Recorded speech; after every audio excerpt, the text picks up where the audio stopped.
All right, let's quickly cut across to the state of Nepal, and it doesn't look very good there, viewers. The latest coming in, the situation extremely tense, rather critical.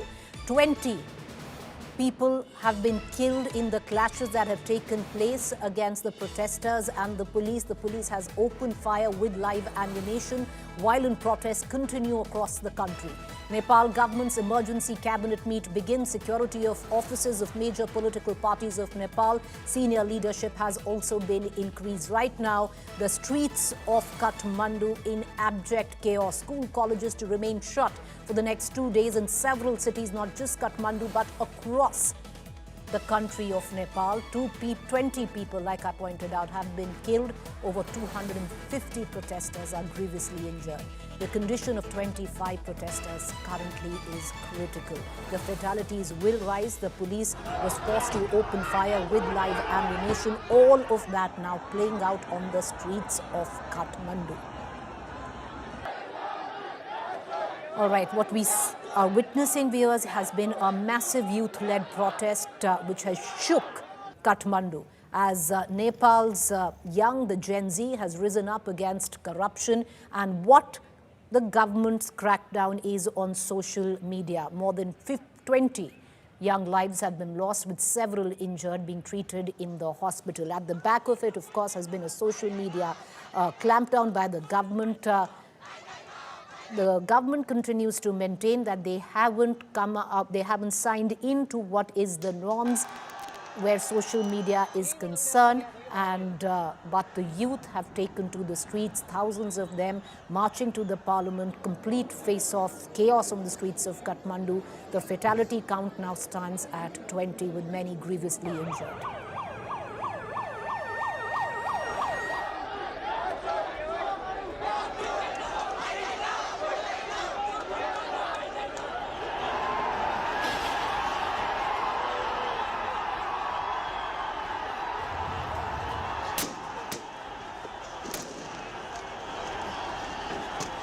From hashtags to handcuffs, Nepal's Generation Z has gone from scrolling to storming the streets. In the heart of Kathmandu, a digital rebellion is now a full-blown street revolution. A massive youth-led protest shook Nepal's capital as thousands of Gen Z demonstrators hit the streets, angry over corruption and what they call a direct assault on digital freedom. The march that began at Maiti Ghar Mandala in Kathmandu on Monday surged towards Parliament, where clashes broke out.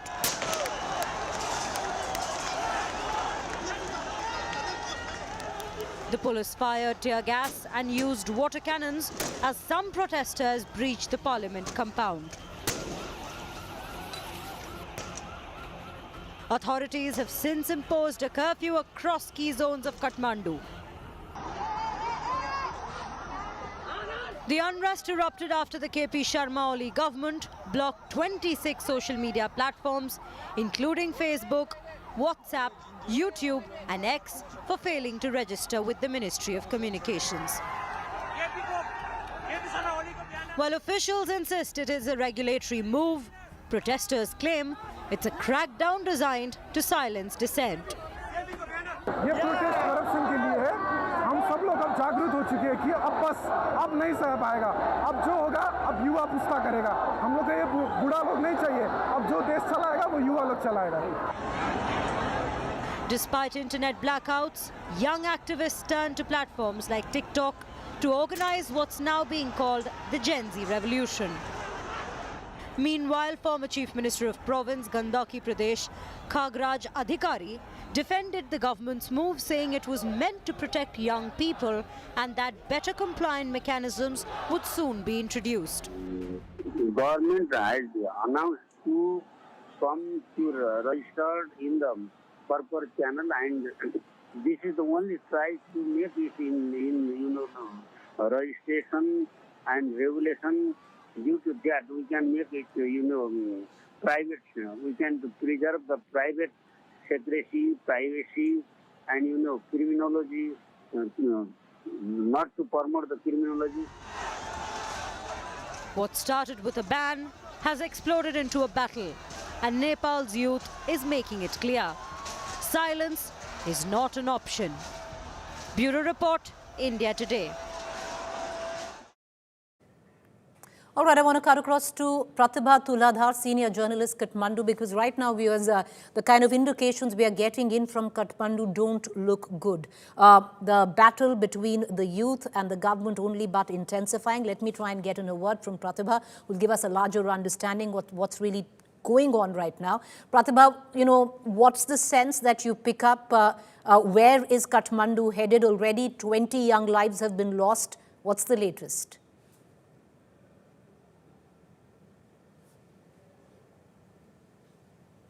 Pratibha, can you hear us?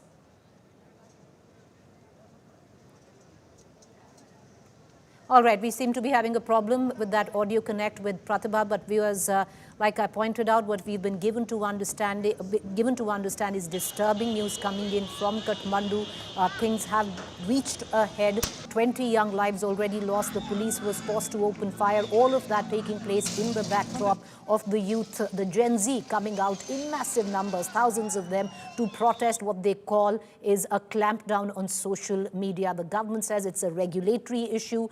These outfits need to register with the ministry, and that's the reason why. But having said that, it's taking a larger form and shape where the youth of Nepal on the streets of Kathmandu now linking a protest where corruption in Nepal is concerned, as well as their right to free speech. I want to cut across to Gaurav Sawant, our senior managing editor who's been tracking the latest coming in from Nepal.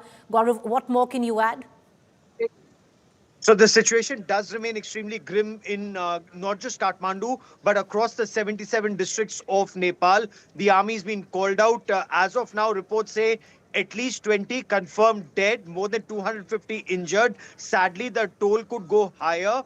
There are several who've already been taken to hospital and remain critical. And this after students or protesters or youth, the Hami Nepal students were on the streets. So, it's been brewing for quite some time, but the ban on 26 social media networks, overall, whether it's Instagram or YouTube or Facebook, and it's almost 90% of Nepal's population that's connected online. Ever since COVID, a large part of their jobs come from social media platforms, and that is why it's hurting their livelihood, it's hurting connectivity, and they're saying that the KP Sharma-uli government is actually hiding its corruption and incompetence by banning social media platforms. So they're saying ban corruption and not social media. That's why this fire has intensified, Preeti, and God forbid, it's likely to intensify if not controlled in time. All right, Gaurav, appreciate you joining us. My colleague Gaurav Sawant, the senior managing editor, giving us a sense of what things are looking at, where the ground situation in Kathmandu is concerned. The army has been called out, which you can see on your television screen as well. We also have Pratibha Tuladhar, senior journalist. She joins us from Kathmandu. Pratibha, if you can give us a ringside view of what you're witnessing right now, where are the protests headed? Are things in control? We saw a really dark day, I would say, in the history of Nepal. If you look at the history of Nepal in terms of the street protests that happen every couple of years and how that leads to a change in government, we've seen so many of these street protests that have had major implications in terms of what happens to the political situation of Nepal. But in terms of what we saw today, the public is furious because we've never seen this form of violence before, especially the kind that's been meted out to school students and students who were in uniform, students who were going to college, who were some of them protesting in school uniforms. And as you might have seen in the footages that were rolled out on different media platforms all day today, the protests began quite early in the morning at around 9 a.m. Some of them were in their uniforms, of course, and they came together based on this call on social media because that's the form that's been most effective across the world, right? That's how we organize people now. We organize people over social media now. And that's been the trend all over the world. And we saw that trend take the form of the protest that happened today as well. So all these young people went out on the streets to protest. And they were hoping, they said, that it was going to be a peaceful protest. But of course, situation got out of hand, as we've seen during the day. All right, the situation, yes. Go and, ahead. And curfew has been clamped down in different parts of the city. And of course, in some places of the city, there was defiance of curfew. And that was because Right. protesters said that they were not aware that the the curfew had been clamped down, because they were already out on the streets and they didn't really, Right. they were not aware. So yes, and then Pratibha, I'm going to come right back to you, and I want to get a larger understanding, because is the government looking at negotiating, and if they do negotiate with the protesting crowds, who are they negotiating it, with? Because there doesn't seem to be anyone or any organization spearheading these protests against the government. I want to just stay with me. I want to cut across to Pankaj Das, who's been reporting from the ground in Nepal. Pankaj, क्या sense है जो ground situation है अभी? क्या things अभी under control है या अभी भी टेंस सिचुएशन बनी हुई है? बिल्कुल भी कंट्रोल में नहीं है। और जो ये प्रदर्शन है, ये पहले पार्लियामेंट हाउस के आसपास सिर्फ सीमित था, लेकिन काठमांडू के कई इलाकों में फैल गया है और कई इलाकों से खबर आ रही है कि वहाँ पे पुलिस के साथ प्रदर्शनकारियों की झड़प जारी है। काठमांडू का जो न्यू रोड का इलाका है, जो सिंधारा का इलाका है, यहाँ का मेन सेंटर आर्मी हेडक्वार्टर वहीं पर है। इन जगहों से भी खबर आ रही है कि वहाँ पे पुलिस और प्रदर्शनकारी के बीच इस समय झड़प चल रही है। साथ ही पुलिस ने वहाँ पे जो हॉस्पिटल है, नेशनल ट्रॉमा सेंटर, जहाँ पे कई डेड बॉडी अभी भी रखी हुई है और कई सारे जो घायल प्रदर्शनकारी हैं उनको वहाँ पर ले जाया गया है। वहाँ पर हॉस्पिटल के भीतर पुलिस ने लाठीचार्ज किया है। इसी तरह सिविल हॉस्पिटल के बाहर भी और वहाँ पे पुलिस ने टीयर गैस छोड़ा है और वहाँ पे कई डॉक्टर जो है, जो इमरजेंसी में थे, इमरजेंसी में वहाँ पे जाके वो हुआ है।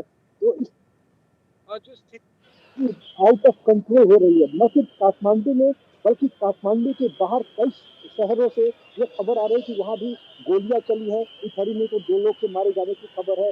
जो प्राइम मिनिस्टर का होम डिस्ट्रिक्ट है ढाका, वहाँ पर भी दमक में 3 लोग गोली लगने से घायल हो गए हैं। और कई सारे शहरों में कर्फ्यू लगा दिया गया है। नेपाल के भैरवा में, बुटवल में, इस तरह से तमाम शहरों में कर्फ्यू लगा दिया गया है। एहतियात के तौर पर सरकार ने 2 दिनों तक स्कूल कॉलेज को ऐसे शहरों में जहाँ प्रदर्शन हो रहे हैं वहाँ उनको स्कूलों को बंद कर दिया गया है। सारे पॉलिटिकल पार्टी जो है उनके ऑफिस की सुरक्षा बढ़ा दी गई है, क्योंकि सरकार को आशंका है कि ये प्रदर्शनकारी हो सकता है कि रात में या कल सुबह उनका जो निशाना हो वो ये पॉलिटिकल जो पार्टी के दफ्तर है वो हो। और सभी बड़े नेताओं की सुरक्षा भी अभी बढ़ा दी गई है।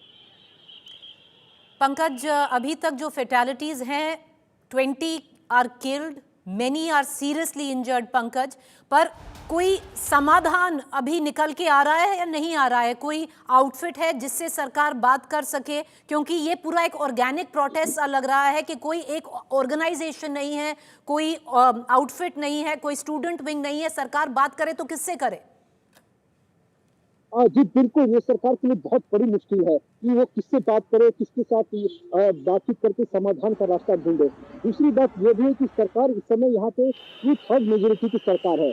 अगर एक दिन के प्रोसेस से सरकार को वापस अपने डिसीजन को लेना पड़ा तो ये भी सरकार के लिए बहुत ही खराब सिचुएशन होने वाला है, क्योंकि ये इसके बाद एक ये बन जाएगा, एक एग्जाम्पल बन जाएगा कि इस तरह के प्रोटेस्ट करो और सरकार को झुका दो। क्योंकि सरकार ने 1 घंटे में जैसे जिस तरह से आर्मी को डिप्लॉय कर दिया, उससे लग गया कि सरकार के कंट्रोल से सब कुछ बाहर हो रहा है। तो सरकार के लिए बहुत ही इस समय गंभीर स्थिति है कि वो क्या करे। वो अगर डिसीजन वापस लेती है तो भी सरकार की किरकिरी होने वाली है, और डिसीजन वापस नहीं लेते ये मामला और ज्यादा आगे बढ़ने वाला है। बने रहिए पंकज हमारे साथ। I want to go back to Pratibha Tuladhar. Pratibha, what seemingly is an organic protest where students and the youth joining in from all spheres, making it difficult, to hold a conversation or a dialogue to end the protest. But the NGO Hami Nepal was the one which was behind most of these protests. Is there any initiation to build a dialogue that maybe things can then be stemmed in terms of what we are witnessing? So what we've heard so far is that the government has called for an emergency meeting and they're trying to look into what the next steps can be. But it also feels like they've waited too long for this emergency meeting to take place because it has been a very violent and sad day already. And of course, as you spoke to Pankaj earlier on as well, and as he shared, it's really difficult to hold meetings with like one group particularly because this has been an organic protest. And we've seen this across Nepal. Youth from across Nepal have come forward on their own, but of course, there have also been reports of infiltration, which is Right. something that we have been witnessing in protests in the past as well. And so there have been talks of infiltration. And so, of course, at this point, it's hard for the government to, as they're saying, ask for like a particular group to come and talk to them. But I think it's also important for the government to understand at this point, especially when the human rights sector and the opposition are already calling for the resignation of the prime Right. minister. It's important for the government to understand that this is something that is not about a particular group of people, but it's about the youth of Nepal who are calling for a change and end to corruption, end to nepotism, so that there can be some form of security for them, job security, and a lot of these issues that have been unresolved and that issues that the government has been unresponsive towards, that's been Right. building up over the years. True. And that's something the government needs to address The at this social point. And media it's clampdown only seemed to be a trigger, Pratibha, because exactly, it seems to exactly. be multiple issues that have been piling on, and the result is what we've seen in terms of an explosion where street protest is concerned. Stay with me. I'd like to go back to Pankaj. He's been reporting from ground, getting us the latest. Pankaj, जो हम discuss यही चीज़ कर रहे हैं कि देखिए ये जो सोशल मीडिया क्लैम्प डाउन है ये एक सिर्फ ट्रिगर है, इसके पीछे करप्शन के इश्यूज हैं, बहुत सारे और मुद्दे हैं जो एंटी इनकम्बेंसी नेपाल के जो प्रधानमंत्री हैं उनके अगेंस्ट, इन सब के दायरे में अगर हम बात करें तो ये प्रोटेस्ट अभी खत्म नहीं होने वाला है, लगता है और इंटेंसिफाई होगा।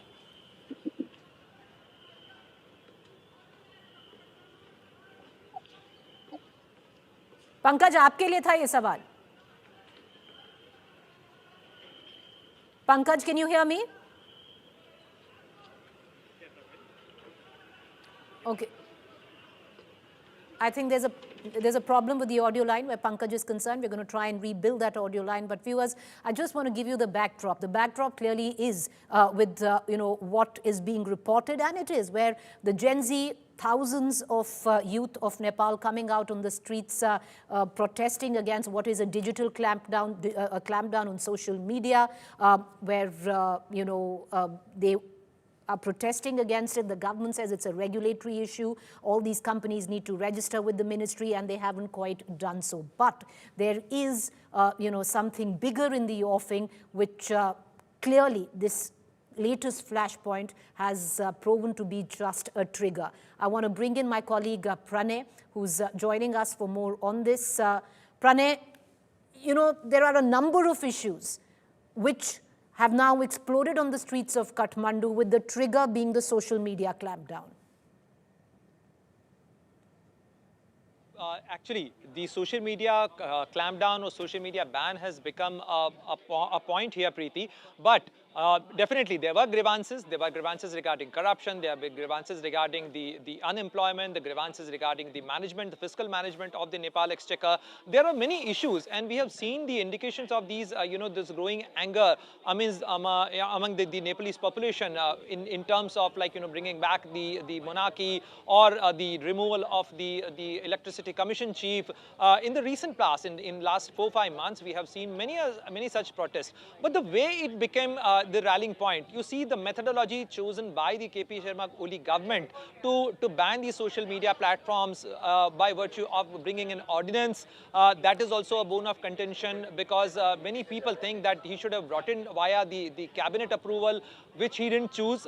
He brought the ordinance. The parliament approval was not taken in terms of bringing out such kind of a ban. More so, this indeed became a rallying point. But definitely, it cannot be ignored, the fact that the anger was growing in Nepal. The KP Sharma-uli government did not pay attention to the growing anger as well.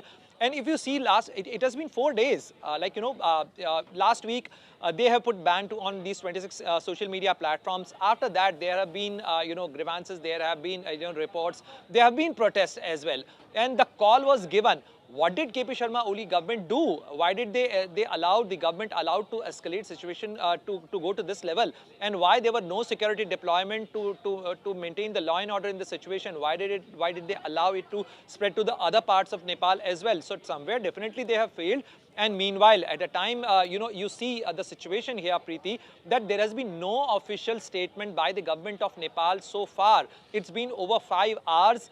This rampage and this protest is going in Kathmandu and various other cities of Nepal.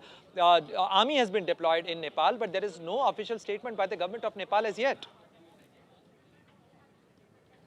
All right, Pranay, stay on with me. I'm joined right now by Alina Acharya. She's a journalist with, in Nepal. We're going to just try and get her organization. But Alina, appreciate you joining us. Very quick take on what you're witnessing on ground. What we're looking at while we're sitting here. It seems to be a massive protest where the social media clampdown is concerned, but there's larger backdrop behind it. Okay, so at first, on the September 4th, Nepal's government had officially declared that 26 social media, which were not officially registered in Nepal, government declared to ban it.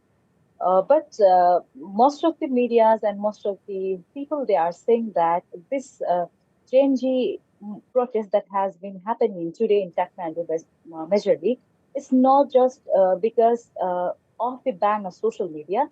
As we can see that different protests have been happening all around the world by changes for different changes, and this is one of that. So, on my concern, before also on the other social medias like TikToks and others, the activities, exactly against, or let's say about the activities that has been done by government is against this Gen Z generation has been doing campaign about it.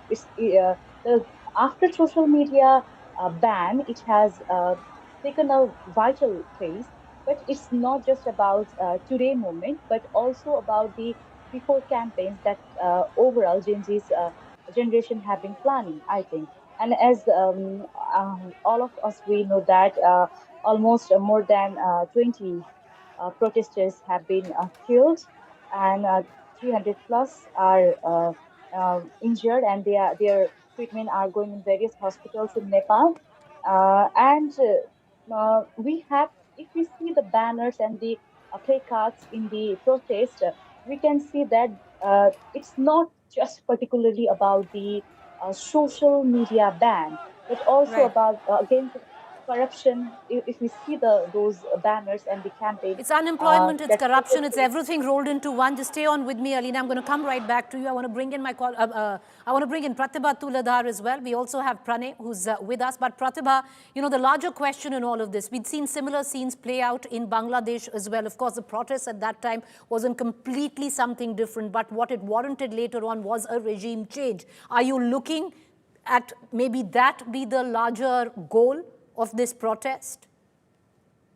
I don't think I'm really in a position to make predictions here. But then if we go by the history of these street protests in Nepal, we've always seen that every time there's been a major show like this on the streets, the regime has toppled, right? And we've just seen that the public is really furious at the moment, and we've seen calls for resignation of the prime minister, and we've already waited the entire day for some form of statement or response from the government, which we still haven't seen.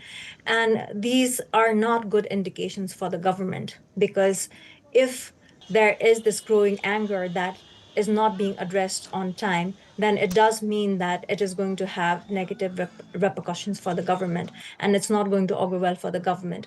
And I think that is something we've got to wait and watch and see. But going by the trend of how Nepal's political protests have worked in the past, it does seem that unless the government takes an action now, or takes an action and makes a response, then it's definitely Ready? not going to The go question well is, for the government. and maybe if we have Pankaj Das still with us, is it too late already? Because there are already 20, who have been killed, over 25 here are critically injured, where you've had, the administration open fire, live ammunition. So in respect of all of that, and Alina, would you want to take that question? Is it already too late for the government?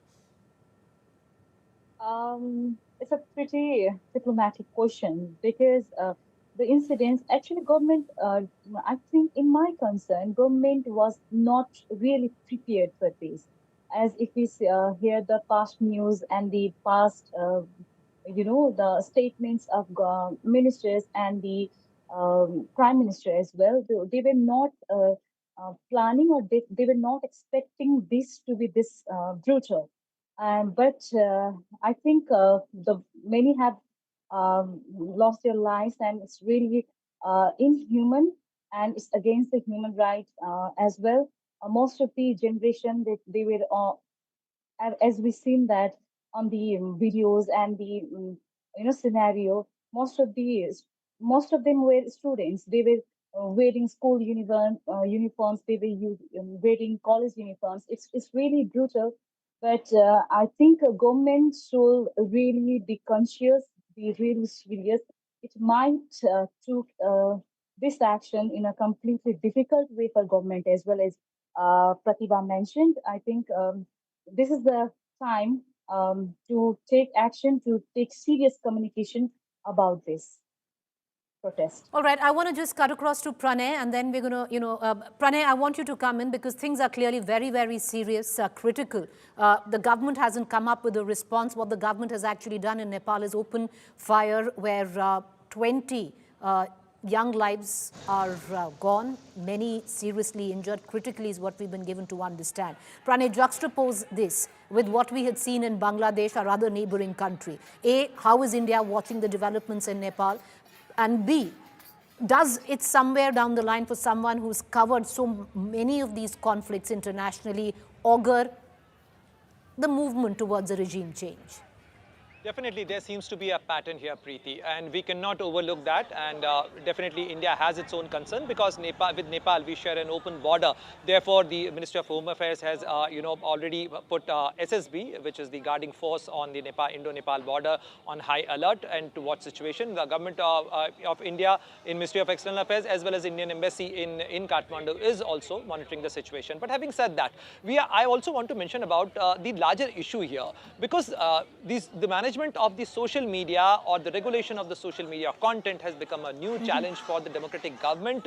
On one side, we have to ensure the freedom of expression, but on the other side, we also have to regulate the content. And on the other side, if you see how these tech giants, how these big tech companies are behaving, you would recall, Preeti, that how the Indian government had to put pressure on Twitter and bring them to compliance, to the parliamentary committee as well.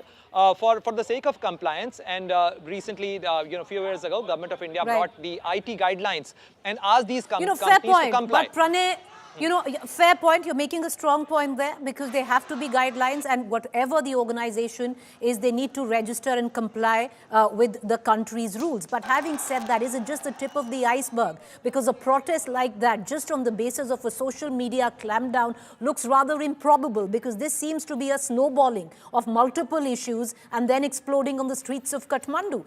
Word just coming in, and we're going to try and get a confirmation right now, because with what we've been discussing on the possibility of what we are witnessing on the streets of Kathmandu is a push towards regime change. The first indication is already coming in. And we're going to break that news in just a minute, because it does seem that the Nepal Home Minister has actually offered to resign. Nepal's Home Minister Ramesh Lekhak has offered to resign from his post in the Nepali Congress office bearers meeting, which we had informed our viewers a short while ago, because there has been a meeting, an emergency meet by the Nepal government. The Home Minister, taking moral responsibility, has offered to step down. But will that be enough?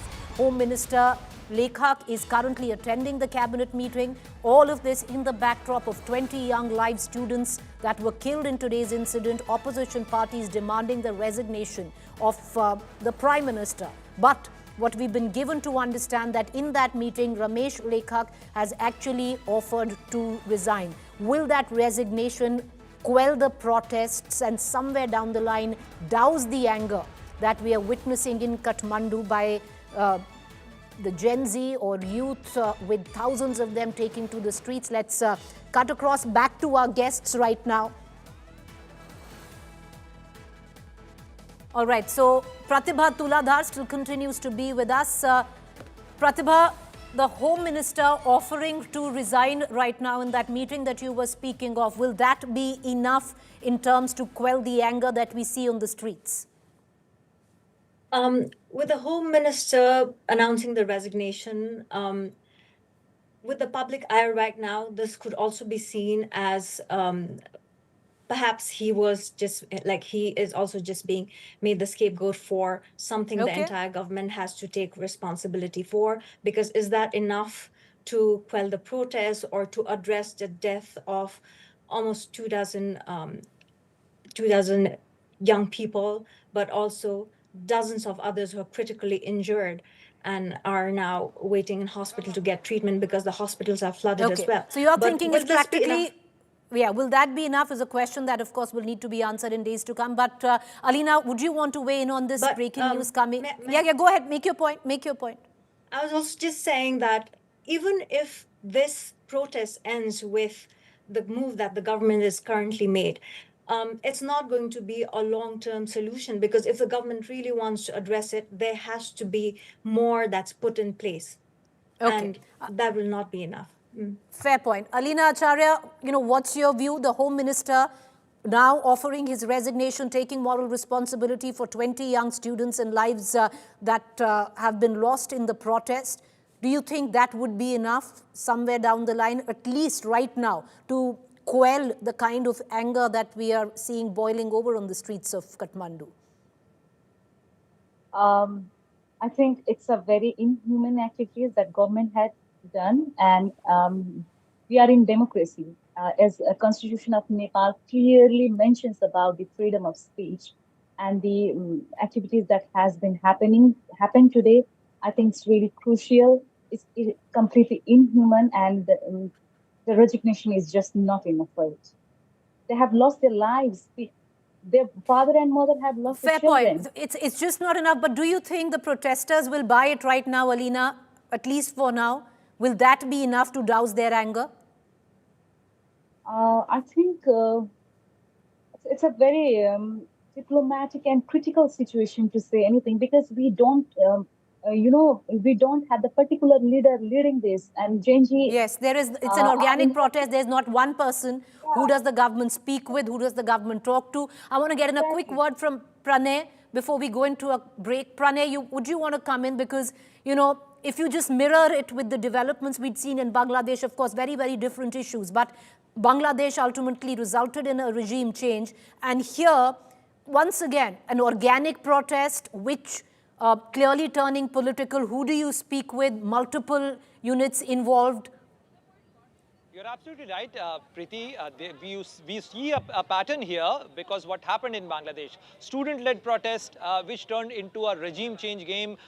We have seen similar kind of a protest a few years ago in Colombo as well, which led to the regime change there. So there seems to be a pattern of regime change, through these protests, whether they are self-induced protests or someone has induced these protests. We do not know, but definitely the ultimate aim or objective is regime change, and these protests are being used as tool. We do not know, but definitely what is happening in Nepal and in Kathmandu, the way it is being handled, with the use of force, with the use of the army and bullets, this is definitely not the way you handle the protest, and especially your own people. When you force your own armed forces to fire upon your own individual, your own citizens, then definitely it is a recipe for disaster, and which often leads to the regime change.